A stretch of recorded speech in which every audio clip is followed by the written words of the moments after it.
Shabbat Shalom everyone, welcome to Parashat Ki Tetzeh. I hope you had a beautiful summer. I want to share with you today a very small, short insight into a very unknown mitzvah. Really, actually, this particular insight I think can revolutionize the way we approach Rosh Hashanah Yom Kippur this year. In this week's parasha, we come across a very cryptic mitzvah, so to speak, of Shiluach Hakein. Shiluach Hakein essentially dictates that if you come across a mother bird who is nesting on her chicks, on her eggs, you can't take them simultaneously. You have to shoo away the mother bird first, and then you can take the chicks and the eggs. And there's lots of schools of thought as to the depth behind this mitzvah. But Rabbi Frand, in one of his books, points out the Netziv who says something startling. Why does this mitzvah even exist? We know that whenever you try and catch a bird, it's almost impossible.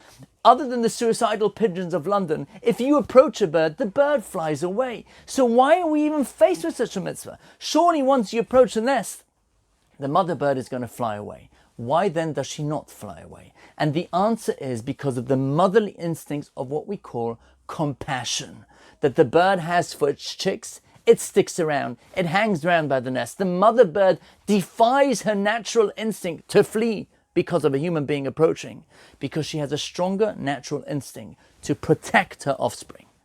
And therefore, to take the mother at that point in time would be taking advantage of maternal instincts when she's sacrificing her own well-being, so to speak, for her chicks.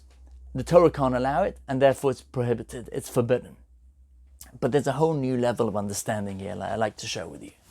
We're told at the beginning of creation that mankind, that humanity, was created b'selem Elokim, in the image of God. What does that mean?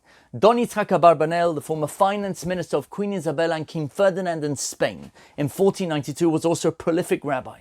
And he says that the word Selem Elokim comes from the word sel, which means a shadow. We all know how shadows work. If you lift up your arm, your shadow's arm will lift. If you move your head to right or left, your head in the shadow will move to right to left. And therefore, when the Torah comes along and says, Ki b'selem Elokim bara otam, that Hashem created mankind in the image of God, what that means is that mankind, that humanity, were created with the capacity to mimic God Himself. How do we do that? So the Talmud says we take those attributes of God and we echo them. That's how we become God-like. Mahu rachum, af anu rachum. Just like Hashem is compassionate, then we are compassionate, and so on and so forth. Based on this idea, the Avnei Nezer suggests that when the mother bird doesn't fly away, she's not merely exhibiting compassion, like the Netziv says, for her children by protecting them.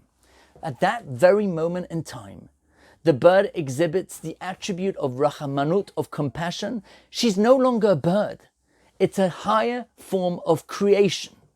The bird that is being merachem, the bird that exhibiting compassion, in a minuscule sense at that point in time, is mimicking, is echoing the ways of the master of the world, the master of the universe. And therefore you're forbidden to take such a bird. You're forbidden to kill such a bird. Because at that moment, it's not just a regular bird that you find in the marketplace.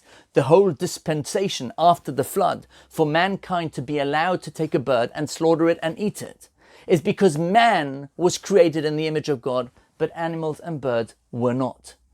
But at that moment in time, when the bird is in fact distributing and exhibiting compassion to her children, the bird becomes elevated, and therefore you need to send her away.